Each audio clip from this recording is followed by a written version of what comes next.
মহানবীর জীবনী পাঠ ২। যুবক মুহাম্মদ সাল্লাল্লাহু আলাইহি সাল্লামের সততা, বিশ্বস্ততা, চিন্তা চেতনা, কর্মদক্ষতা ও ন্যায়পরায়ণতায় মুগ্ধ হয়ে তৎকালীন আরবের ধনাঢ্য বিধবা মহিলা বিবি খাদিজা বিবাহের প্রস্তাব দেন। এ সময় বিবি খাদিজার বয়স ছিল ৪০ বছর এবং হযরত মুহাম্মদ সাল্লাল্লাহু আলাইহি সাল্লামের বয়স ছিল ২৫ বছর। তিনি চাচা আবু তালিবের সম্মতিক্রমে বিবি খাদিজার প্রস্তাব গ্রহণ করেন। বিবাহের পর বিবি খাদিজা তাঁর ধন সম্পদ হযরত মুহাম্মদ সাল্লাল্লাহু আলাইহি সাল্লামের হাতে তুলে দেন। কিন্তু তৎকালীন আরবের কাফের, মুশরিক, ইহুদি, নাসারা ও অন্যান্য ধর্মাবলম্বীদের অন্যায়, জুলুম, অত্যাচার, মিথ্যা, পাপাচার দেখে হযরত মুহাম্মদ সাল্লাল্লাহু আলাইহি সাল্লামের হৃদয় দুঃখ বেদনায় ভরে যেত এবং পৃথিবীতে কিভাবে ইনসাফ ও ন্যায় বিচার প্রতিষ্ঠা করা যায় সে চিন্তায় তিনি প্রায়ই মক্কার অনতিদূরে হেরা নামক পর্বতের গুহায় ধ্যানমগ্ন থাকতেন। বিবি খাদিজা স্বামীর মহৎ প্রতিভা ও মহান ব্যক্তিত্ব উপলব্ধি করতে পেরে হযরত মুহাম্মদ সাল্লাল্লাহু আলাইহি সাল্লামকে নিশ্চিন্ত মনে অবসর সময় হেরা পর্বতের গুহায় ধ্যানমগ্ন থাকার পূর্ণ সুযোগ দিয়েছিলেন। ক্রমান্বয়ে তাঁর বয়স যখন ৪০ বছর পূর্ণ হয় তখন তিনি নবুয়ত লাভ করেন এবং তাঁর উপর সর্বপ্রথম নাজিল হয় পবিত্র কোরআনের সূরা আলাকের প্রথম ৫টি আয়াত।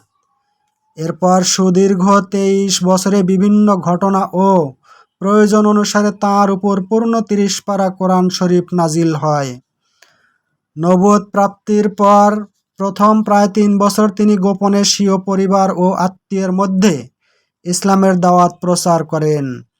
সর্বপ্রথম ইসলাম কবুল করেন বিবি খাদিজা রাদিয়াল্লাহু তাআলা আনহা। এরপর যখন তিনি প্রকাশ্যে ইসলাম প্রচার শুরু করেন এবং ঘোষণা করেন লা ইলাহা ইল্লাল্লাহু মুহাম্মাদুর রাসূলুল্লাহ, তখন মক্কার কুরাইশ কাফেররা তার বিরোধিতা করতে শুরু করে।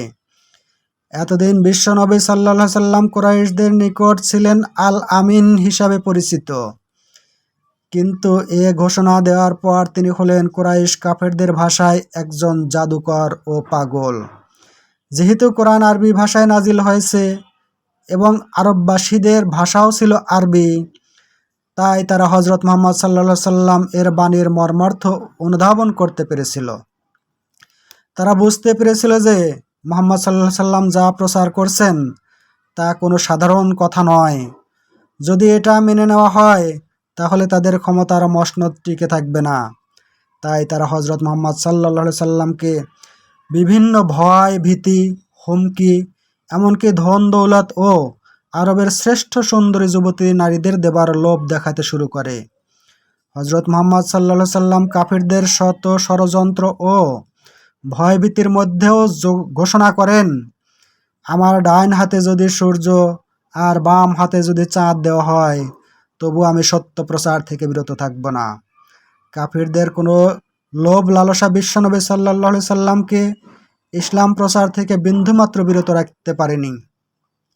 মক্কায় যারা পৌত্তলিকতা তথা মূর্তি পূজা ছেড়ে দিয়ে আল্লাহর একত্ববাদে বিশ্বাস স্থাপন করেছিল, কুরাইশরা তাদের উপর অবর্ণনীয় নির্যাতন শুরু করে।